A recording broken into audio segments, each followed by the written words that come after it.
Welcome back. Today we will discuss statistics and our topic is measure of dispersion. We were discussing measure of dispersion और last lecture में हमने discuss किया था range complete हो गया था. आज हम डिस्कस करेंगे इंटर क्वार्टाइल रेंज. तो हमारा सब्जेक्ट है स्टैटिस्टिक्स. उसका टॉपिक कौन सा डिस्कस कर रहे थे? मेजर्स ऑफ डिस्पर्सन में हम रेंज डिस्कस कर चुके हैं. आज हम डिस्कस करेंगे inter quartile range. Inter quartile range और इंटर क्वार्टाइल रेंज क्या है? इंटर क्वार्टाइल रेंज जो है, जैसे रेंज हमने कैलकुलेट किया था तो रेंज किसके ऊपर बेस्ड था? Range was based on the two extreme value of the observation. कि जो भी सीरीज दी हुई है उसमें जो भी वैल्यूज़ दी हुए हैं, जो भी ऑब्जर्वेशंस दी हुई हैं, उन ऑब्जर्वेशंस में दो extreme observation, extreme in terms of one highest value and one lowest value. We consider one largest value and one lowest value और you can say smallest value, and then we differentiate both the values and thus we can calculate range. तो range में केवल हम एक सबसे बड़ी value जिसको largest value बोलते हैं और एक सबसे छोटी वैल्यू जिसको हम स्मॉलेस्ट वैल्यू बोलते हैं उसको ही कंसीडर करते थे. So that was the demerit of range. Range का अगर हम डीमेरिट कहें तो रेंज का डीमेरिट क्या है? रेंज का सबसे बड़ा लिमिटेशन और डीमेरिट यही है कि रेंज जो है किसी भी सीरीज की सिर्फ दो वैल्यू को ही कंसीडर करता है. Range considers only to values of the series. One is the highest value and one is the lowest value. और जो रेस्ट ऑफ द वैल्यूज हैं दोज आर इग्नोर्ड और avoided while calculating the measures of dispersion in terms of range. कि range के term में अगर हमें measures of dispersion calculate करना है तो रेंज जो है केवल दो वैल्यू को ही कंसीडर करेगी. That is why the result of dispersion is not accurate और रिलायबल. तो उस केस में जो है जो रिजल्ट होंगे डिस्पर्सन के वो एक्यूरेट भी नहीं होंगे, रिलायबल भी नहीं होंगे. इस वजह से जो है फिर इंटर क्वार्टाइल रेंज को यूज़ किया गया. इंटर क्वार्टाइल रेंज क्या है? मैं लिख देता हूँ कि inter quartile range is based on the values of quartiles. किस पर बेस्ड है? जो क्वार्टाइल्स की वैल्यू होंगी उन पर. It means inter quartile range is computed on the basis of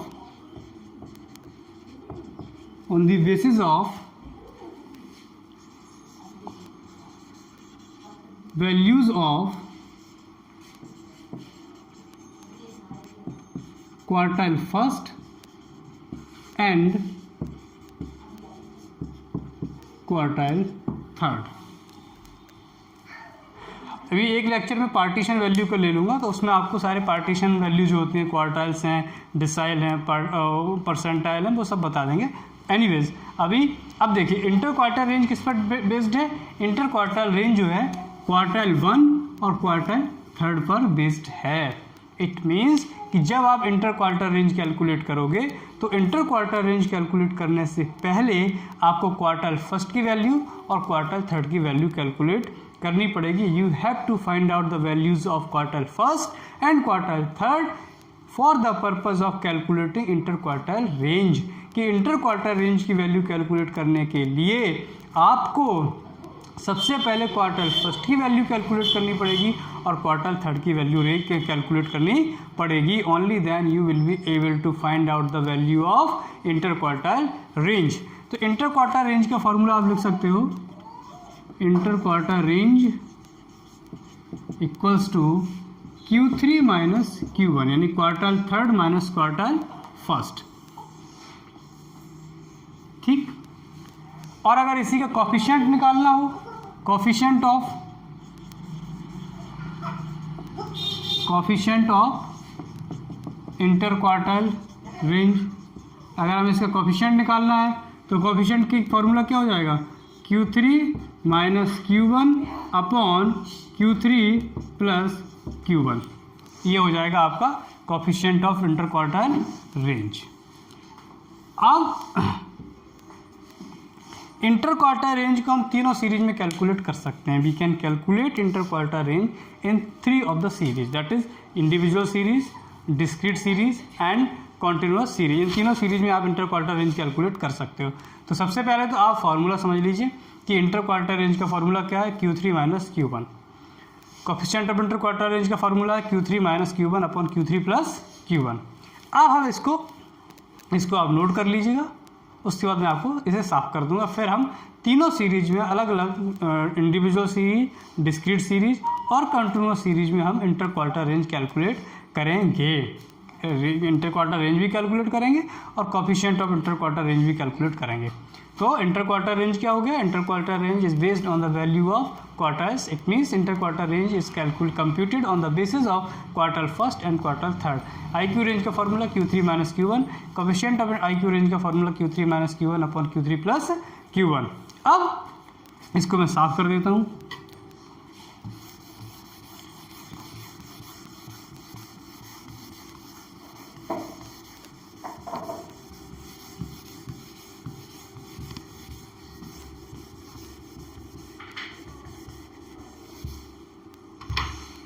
ठीक है, अब फर्स्ट ए लिखिए, इंटर क्वार्टाइल रेंज इन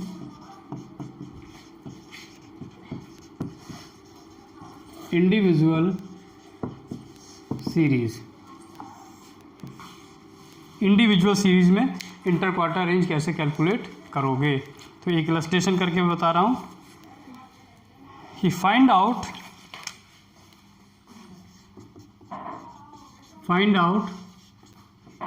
इंटर क्वार्टाइल रेंज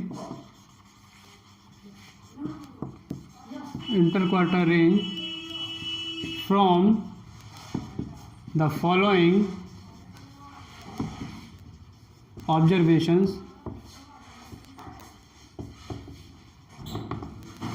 कि आपको जो है ऑब्जर्वेशंस कुछ दी हुई हैं, उन ऑब्जर्वेशन से इंटर क्वार्टाइल रेंज कैलकुलेट करनी है। ऑब्जर्वेशंस क्या हैं, 6, 9, 12, 8, 14, 13, 10, 8 and 11. These are the observations. Individual series है और इंडिविजुअल सीरीज में ये ऑब्जर्वेशंस दी हुई हैं। इन ऑब्जर्वेशन से आपको जो है इंटर क्वार्टर रेंज निकालना है। ठीक, तो सबसे पहले क्या करते हैं, इंडिविजुअल सीरीज में जो वैल्यूज़ दी होती हैं उनको सबसे पहले हम देखते हैं। जब सॉल्व करते हैं तो सबसे पहले आप लिखोगे सॉल्यूशन।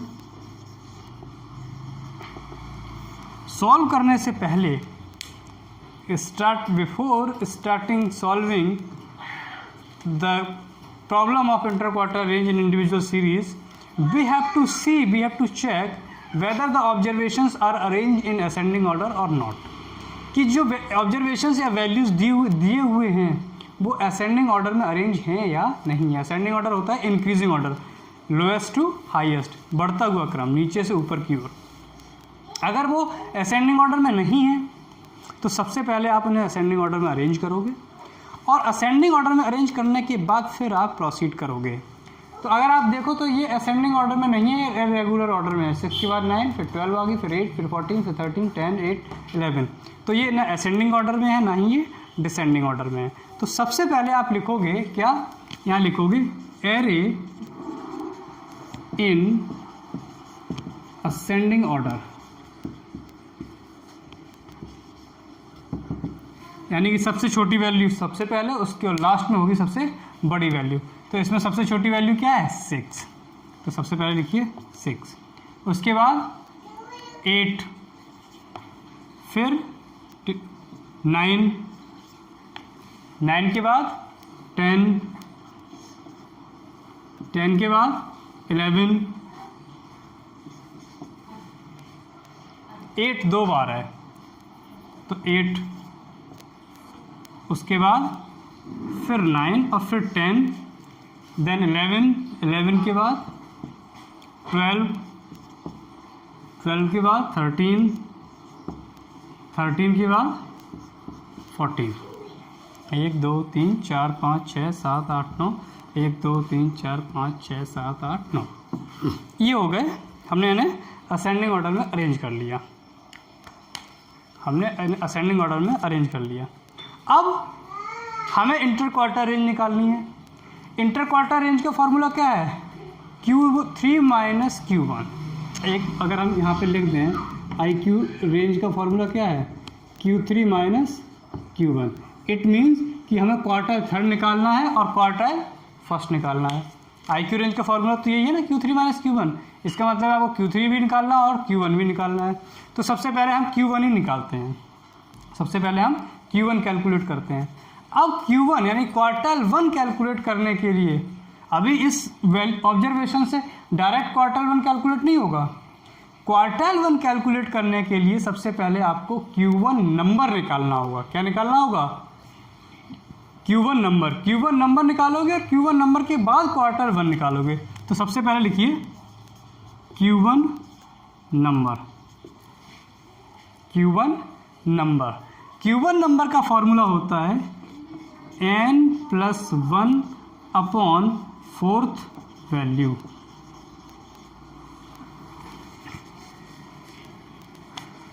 क्या फॉर्मूला है? n+1 upon fourth value. यहाँ n क्या है? 1 तो अपनी तरफ से लिख दोगे, 4 इसलिए हम यूज़ कर रहे हैं क्योंकि क्वार्टल्स है, क्वार्टल्स एक ग्रुप को 4 इक्वल पार्ट में डिवाइड करता है, इसलिए हम 4 यूज़ कर रहे हैं। n क्या है? n है number of observation, number of values. n क्या है? n है नंबर ऑफ वैल्यूज़। वैल्यूज़ कितनी है? 1 2 3 4 5 6 7 8 और एक 9। तो n की जगह क्या आ जाएगा? 9+1 अपॉन 4 यानी 10/4 इक्वल टू 2.5 वैल्यू। यानी कि इस ऑब्जर्वेशन की जो 2.5 वैल्यू है यानी 2.5 वैल्यू जो है वही क्वार्टर फर्स्ट है। अब इस ऑब्जर्वेशन में 2.5 वैल्यू तो कोई नहीं है, या तो सेकंड वैल्यू है या थर्ड वैल्यू है। 2.5 वैल्यू कोई नहीं है, या तो वैल्यू सेकंड वैल्यू है या थर्ड वैल्यू है। तो 2.5 वैल्यू कैसे निकालोगे? 2.5 वैल्यू आप निकालोगे second value plus third value upon 2। कैसे निकालोगे 2.5? Second value plus third value upon 2। Second value कितनी है? 8 और थर्ड वैल्यू भी 8 है। सेकंड वैल्यू भी 8 है और थर्ड वैल्यू भी 8 है। तो 8 प्लस 8 अपॉन 2 इक्वल टू 8। तो क्वार्टाइल 1 तो हो गया 8। क्वार्टाइल 1 क्या हुआ? ये तो हो गया क्वार्टाइल 1, या इसको आप कह सकते हो Q1। ये तो हो गया 8। तो एक चीज़ तो हमने निकाल ली। अब दूसरी चीज़ हमें क्या निकालनी है? Quartile third. हमें दूसरी चीज़ क्या निकालनी है? Quartile third.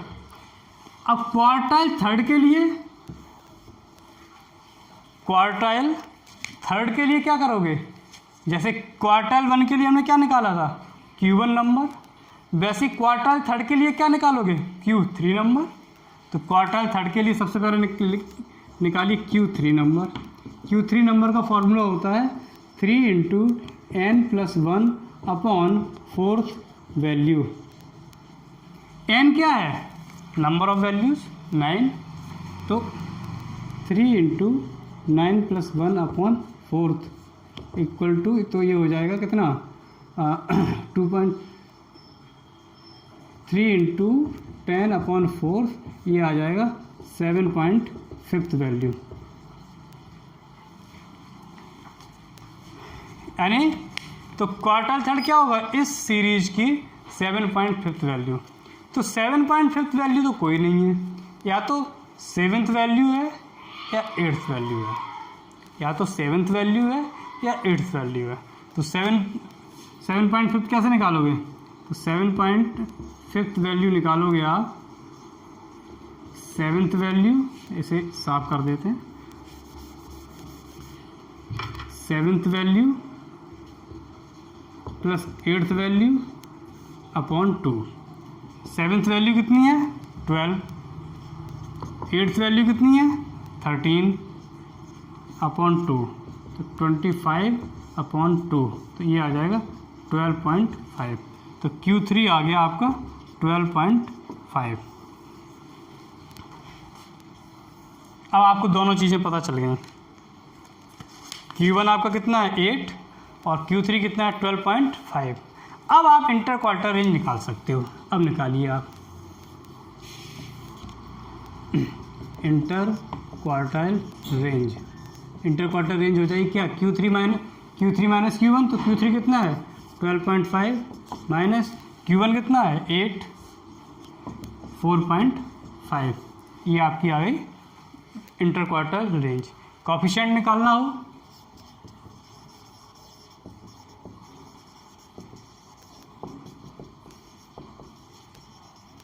कोफिशिएंट का फॉर्मूला क्या होता है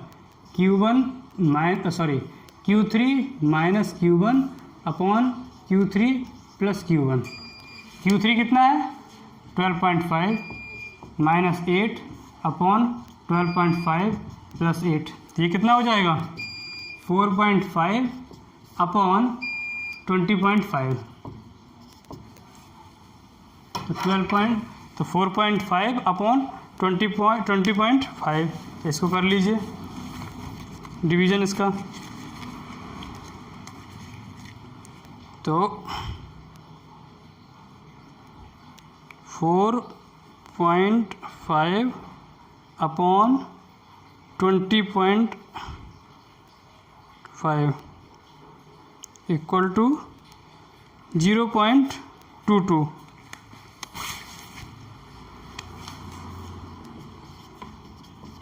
ये आपकी आ गई coefficient of inter quartile range.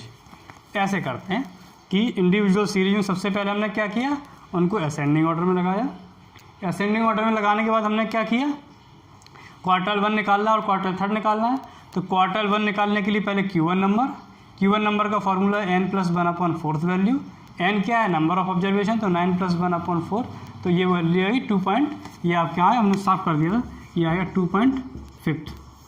2.5 value इस सीरीज में कोई नहीं है, या तो सेकंड वैल्यू या थर्ड वैल्यू है। तो हमने 2.5 वैल्यू कैसे निकाली, second value plus third value upon 2। Second value 8 है, थर्ड वैल्यू भी 8 है अपॉन 2, तो 8 आ गया। तो क्वार्टर 1 आ गया 8। फिर हमने Q3 नंबर निकालना था, तो क्वार्टर 3 निकालना था। क्वार्टर 3 के लिए सबसे पहले आपने क्या किया, Q3 नंबर निकाला। Q3 नंबर का फॉर्मूला क्या है 3 × n+1/4 वैल्यू। तो ये आ गई 7.5 वैल्यू। अब 7.5 तो कोई वैल्यू नहीं है, या तो 7th वैल्यू या 8th वैल्यू है। तो हमने कैसे निकाला 7th value plus 8th value upon 2। 7th value क्या है 12, 8th वैल्यू क्या है 13। तो ये आ गई 12.5। तो Q3 हमारा आ गया 12.5। अब हमने इंटर क्वार्टर रेंज निकाल ली। इंटर क्वार्टर रेंज का फॉर्मूला क्या है Q3 माइनस Q1। तो 12.5 माइनस 8 4.5। तो उसके बाद coefficient of inter quarter range निकाला, क्या फॉर्मूला है Q3 minus Q1 upon Q3 plus Q1। तो 12.5 माइनस 8 अपॉन 12.5 प्लस 8। तो ये आ गया 4.5 अपॉन 20.5। तो 0.22। ये आपका आ गया coefficient of inter quartile range. ये है हमारा इंडिविजुअल सीरीज में। अब इसके बाद हम इसको समझेंगे डिस्क्रीट सीरीज में, कि डिस्क्रीट सीरीज में इंटर क्वार्टाइल रेंज हम कैसे कैलकुलेट करते हैं। तो ऐसे एक बार आप कर लीजिए, उसके बाद मैं इसे साफ कर दूंगा।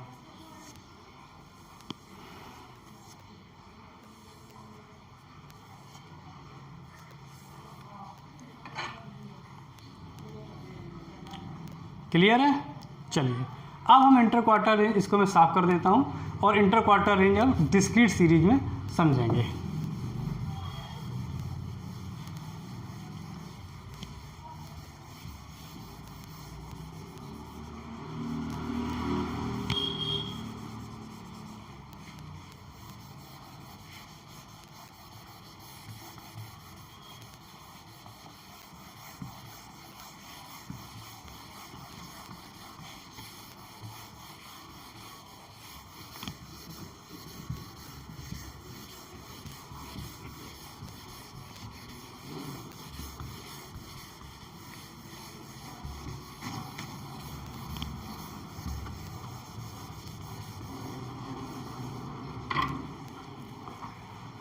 तो अब सेकंड समझेंगे हम inter quarter range in discrete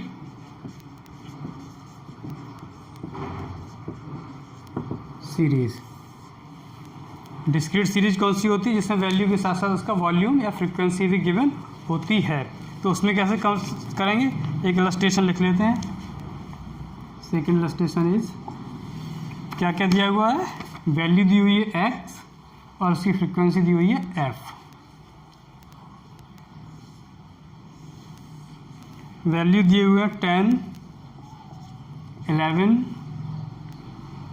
12, 13, 14, 15 and 16। Frequency दी हुई है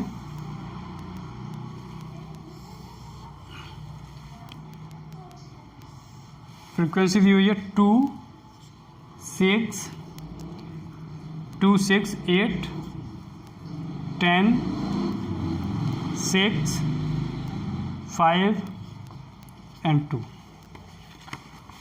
ये हमारा हो गया फ्रीक्वेंसी। अब ये सीरीज कौन सी है, डिस्क्रीट सीरीज, क्योंकि वैल्यू के साथ साथ उसकी फ्रीक्वेंसी भी दी हुई है। अब डिस्क्रीट सीरीज में करने के लिए क्या करते हैं, सबसे पहले तो अब इसे सॉल्व करेंगे, इससे इंटर क्वार्टर रेंज निकालेंगे। तो इंटर क्वार्टर रेंज का फॉर्मूला तो वही रहेगा, क्या आई क्यू रेंज का जो फॉर्मूला है वो तो वही रहेगा, Q3 माइनस Q1।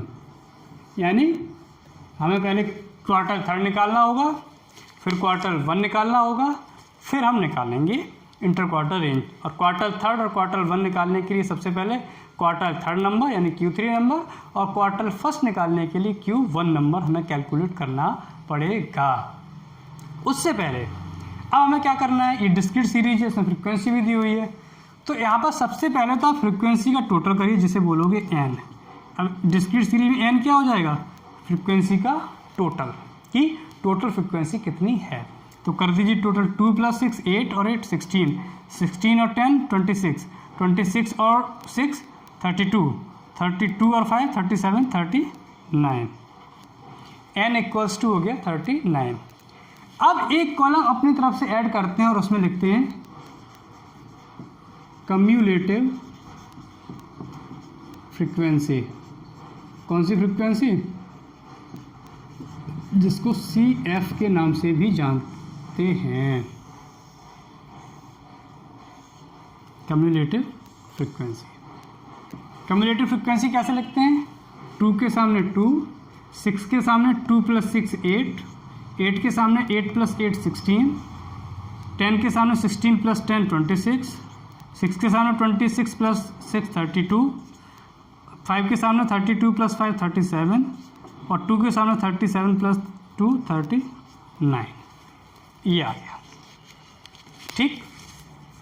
ये हमने कम्युलेटिव फ्रीक्वेंसी कर दी, फ्रीक्वेंसी का टोटल किया, उसके बाद हमने कम्युलेटिव फ्रीक्वेंसी निकाल दी। अब सेम प्रोसीजर है, Q1 नंबर कैलकुलेट करोगे क्वार्टर 1 के लिए, और Q3 नंबर कैलकुलेट करोगे क्वार्टर थर्ड के लिए। तो सबसे पहले Q1 नंबर कैलकुलेट करते हैं, ठीक। तो सबसे पहले हम निकालते हैं Q1 नंबर। Q1 नंबर का फॉर्मूला क्या है, n + 1/4 वैल्यू। यहाँ n क्या है, 39, तो 39 + 1/4 कितना आ जाएगा, 40/4, यानी 10th वैल्यू। तो Q1 नंबर क्या है, 10th वैल्यू। अब यहाँ 10th वैल्यू कैसे देखेंगे, कम्युलेटिव फ्रीक्वेंसी में देखेंगे। किस में देखेंगे, कम्युलेटिव फ्रीक्वेंसी में। अब देखो 10 जो है वो किस नियरेस्ट कम्युलेटिव फ्रीक्वेंसी में लाई कर रहा है, किस कम्युलेटिव फ्रीक्वेंसी के नियरेस्ट है वो नहीं, किस नियरेस्ट कम्युलेटिव फ्रीक्वेंसी में लाई कर रहा है, यानी it lies within the nearest cumulative frequency. You have to check that, आपको ये देखना है। तो 2 से बड़ा है, 8 से भी बड़ा है, 16 से 10 छोटा है, तो 10 कम्स अंडर 16 और वो नियरेस्ट भी है। तो 10 किसके अंडर आ रहा है, 16 में लाई कर रहा है। तो आप लिखोगे सिंस, ये सब लिखना पड़ेगा, since Q1 number that is 10 comes under the nearest cumulative frequency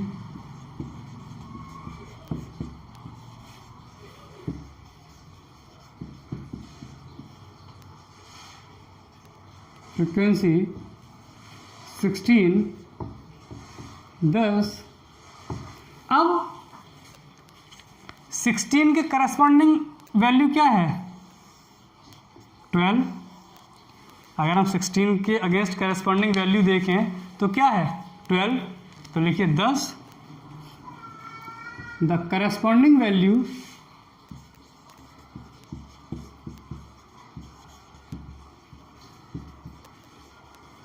of cumulative frequency 16 is 12. Therefore quartile Q3 will be 12. तो Q3 हो गया आपका, सॉरी Q1 निकाला क्या, Q1 will be 12, तो Q1 हमारा हो गया 12, तो ये तो हो गया Q1। अब हमें निकालना है Q3 यानी क्वार्टाइल थर्ड के लिए सबसे पहले Q3 नंबर निकालोगे। Q3 नंबर के लिए वैसे ही जैसे हमने Q1 नंबर निकाला है वैसे ही आप Q3 नंबर भी निकालोगे, तो निकालिए Q3 नंबर। तो अब सबसे पहले करिए Q3 नंबर का फॉर्मूला क्या है 3 into n plus 1 upon fourth value, तो 3 इंटू 39 प्लस 1 अपॉन फोर्थ, यानी ये हो जाएगा 10 30th वैल्यू क्या आ जाएगा 30th वैल्यू किस नियरेस्ट कम्युलेटिव फ्रिक्वेंसी में लाई कर रही है 32 में, और 32 के करस्पॉन्डिंग वैल्यू क्या है 14, तो 14 हो जाएगा Q3 नंबर। सेम लैंग्वेज आप लिखोगे since Q3 number that is 30 comes under the nearest cumulative frequency 32, thus the corresponding value of cumulative frequency 32 is 14, therefore Q3 will be 14, तो Q3 क्या होगा 14 होगा, तो आपने निकाल लो। अब आप Q3 will be 14 लिख लोगे, मुझे लिखने की ज़रूरत नहीं है। अब Q3 आ गया 14 और Q1 हो गया 12, ठीक है ना। तो अब आप इंटर क्वार्टर रेंज निकालिए। इंटर क्वार्टर रेंज का फॉर्मूला वही है Q3 माइनस Q1, तो 14 माइनस 12 इक्वल टू 2। कॉफिशिएंट निकालना है तो coefficient of IQ range Q3 minus Q1 upon Q3 plus Q1 यानी 2/26। 2/26 करके देख लेते हैं कितना आ रहा है।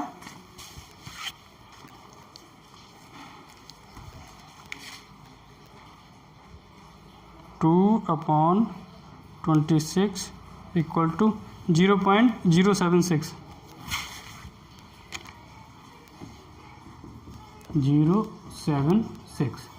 बस यही आपका आएगा coefficient of inter quartile range. ये करते हैं हम डिस्क्रीट सीरीज में। तो इंटर क्वार्टाइल रेंज हमारा हो गया किसमें इंडिविजुअल सीरीज में, इंटर क्वार्टाइल रेंज आपका हो गया डिस्क्रीट सीरीज में। अब एक और बचा है inter quartile range in continuous series, उसे भी हम कर लेते हैं। इसे पहले आप कॉपी कर लीजिए, उतार लीजिए और समझ लीजिए।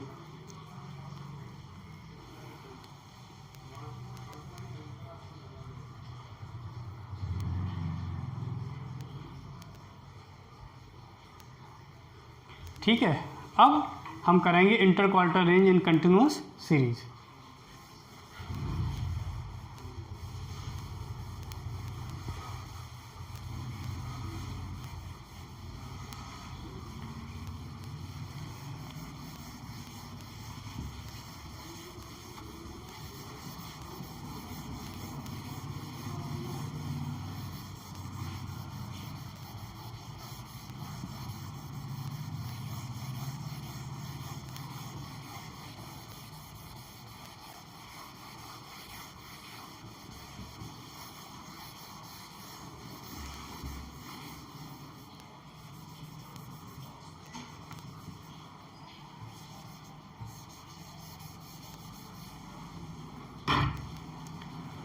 थर्ड आ जाइए। Interquartile range in continuous series. Formula तो वही रहेगा इंटरक्वार्टाइल रेंज का, Q3 माइनस Q1। आपको Q3 कैलकुलेट करना पड़ेगा और Q1 कैलकुलेट करना पड़ेगा। आप पहले एक सीधा सीधा इसका इलस्ट्रेशन लिखते हैं, इलस्ट्रेशन में करके बताता हूँ, आप समझ जाओगे। इलस्ट्रेशन नंबर 3 क्या क्या दिया हुआ है, वैल्यूज़ दिए हुए हैं, यानी कि x दिया हुआ है और फ्रीक्वेंसी दी हुई है।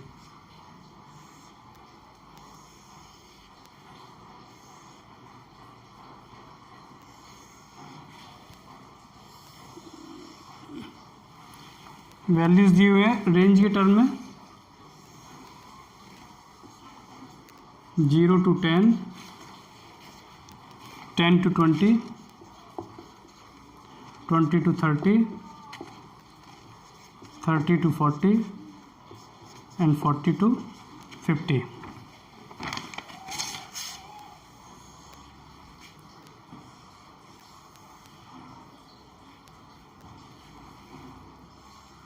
फ्रीक्वेंसी दी हुई है 8, 20,